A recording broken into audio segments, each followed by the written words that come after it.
যে তরুণ ছেলেটা দীপ্ত কণ্ঠে ঘোষণা করেছিল, আমি ফুটবলারের চেয়ে আগে একজন মুসলিম, আজ সেই বিশ্বজয়ী।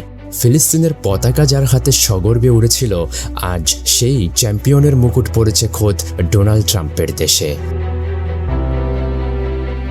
মাঠে নামার আগে দুহাত তুলে সৃষ্টিকর্তার কাছে যে প্রার্থনা সে করেছিল, আজ তার সেই স্বপ্ন পুরোপুরি সত্য হয়েছে। স্পেনে যখন মুসলিম বিরোধীদের তীব্র আস্ফালন চলছিল, তখন যে ছেলেটি একা বুক চিতিয়ে দাঁড়িয়েছিল, সে যেন আজ পুরো বিশ্বের রাজা। হ্যাঁ, বলছিলাম 19 বছর বয়সী অদম্য ও দুঃসাহসী তরুণ লামিনে ইয়ামালের কথা। গত মৌসুমে বার্সেলোনার শিরোপা উদযাপনের সময় ছাদখোলা বাসে দাঁড়িয়ে এই ইয়ামালি ফিলিস্তিনের পতাকা উঁচিয়ে ধরেছিলেন।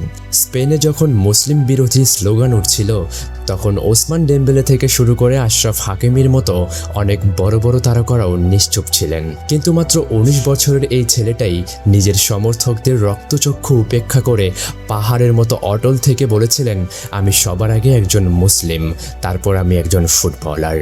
আর আজ আমেরিকার মাটিতে সেই সাহসী তরুণী বিশ্ব চ্যাম্পিয়ন, তাও আবার নিজের প্রথম বিশ্বকাপ খেলতে এসেই। যে লিওনেল মেসি ছোট্ট লামিনকে বাথটবে গোসল করিয়ে ফটোশ্যুট করেছিলেন, ফাইনালের মঞ্চে সেই মেসিকে হারিয়েই সে আজ সোনালি ট্রফিতে চুমু খেয়েছে।